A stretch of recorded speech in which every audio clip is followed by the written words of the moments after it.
So the Indiana Dunes are a very highly fragmented system. So they are broken apart by industries, roads, other infrastructure, and residential communities. So even though we have these very high quality natural areas, there's a lot of threats that infiltrate them.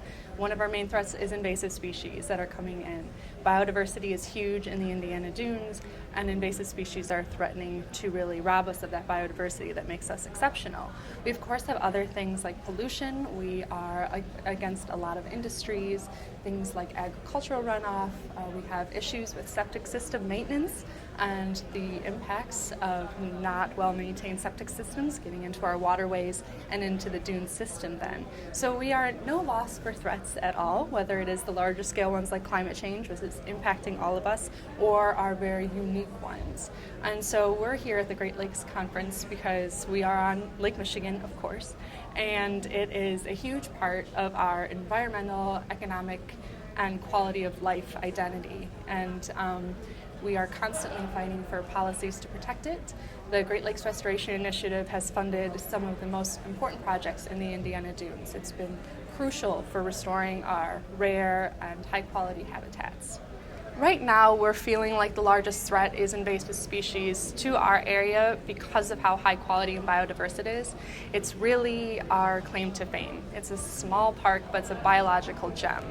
People have come here for decades to study botany, and it's very important that we have that to maintain because our quality is very much what contributes to what makes us special, since we don't have the size for it.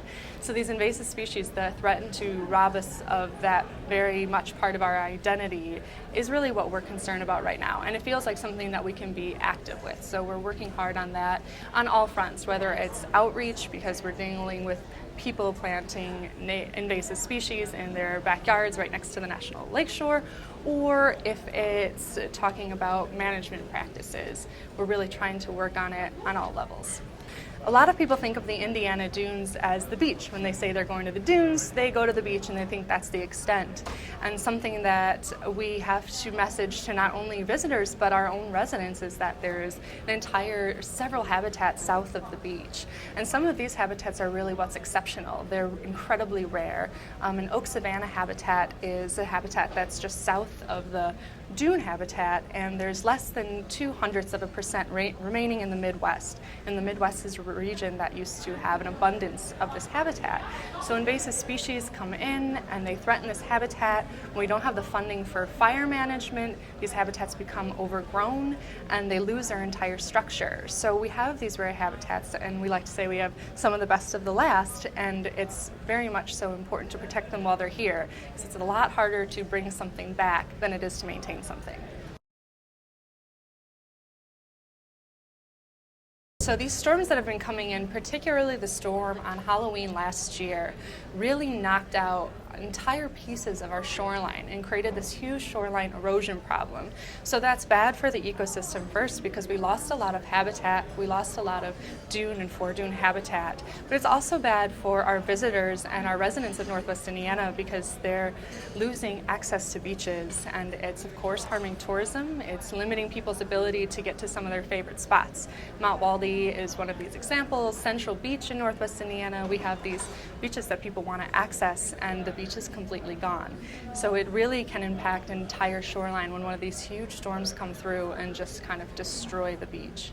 Invasive species come in and change sand by destabilizing a dune. So we have these grasses that are really strong and good at holding up a dune, but when they get knocked out by invasive species that are very good at competing, they suck up all the sunlight, all the resources, we lose those native species, and suddenly the sand is not stabilized anymore, and it erodes more and it falls apart more, and we're seeing that in dunes throughout our region, that they just kind of let go and dissolve because they don't have these strong root systems to hold them up. So a huge part of how industry affects the dunes is the legacy contaminants. So what went in before regulations were where they are now. And that's something that we're dealing with heavily in the Grand Calumet River region, where you just have tons of legacy sediments at the bottom of a river that really never allow it to come back to life. So one of the projects is to dredge that, cap it, and then restore the wetland around it.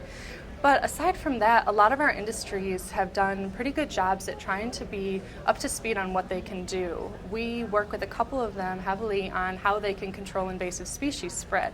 They're a huge source of invasive species because they have these big, giant industries next to some of the most high quality sites in our entire region. Miller Woods is an example. It's next to US Steel, and there's just a lot of unmanaged land there that allows invasive species to come in. So we're always actively working with neighboring industries as well as our utilities, so our right-of-ways, our power companies that come cut straight through a habitat.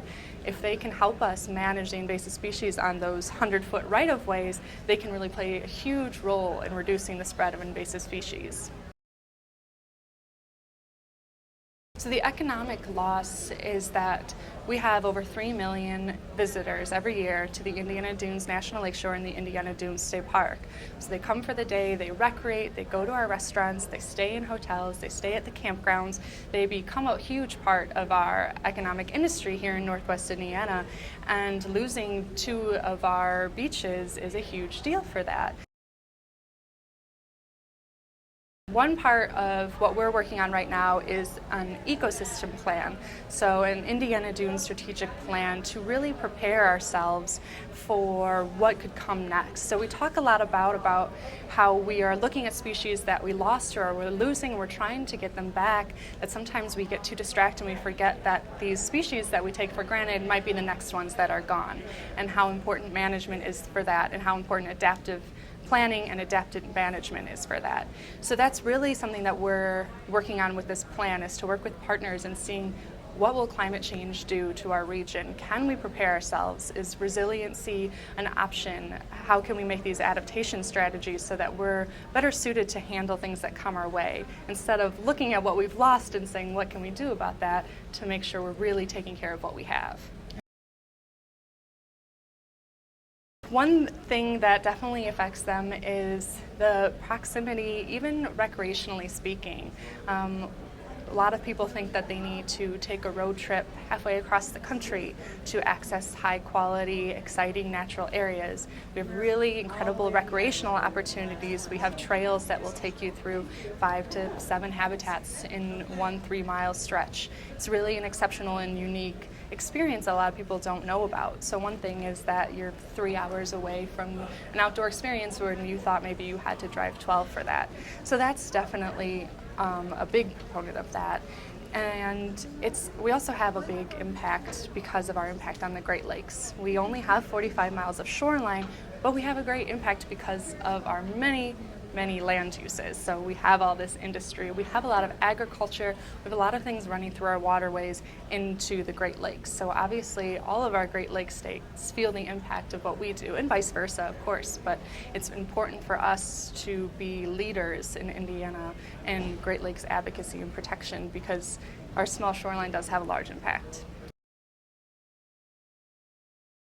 People that are throughout the Great Lakes, if they're wondering what they can do, you can always be up on national policies that impact our area. So we are a national park. The Indiana Dunes National Lakeshore is a national park, but the park is suffering from very limited funding, as all of our national parks are.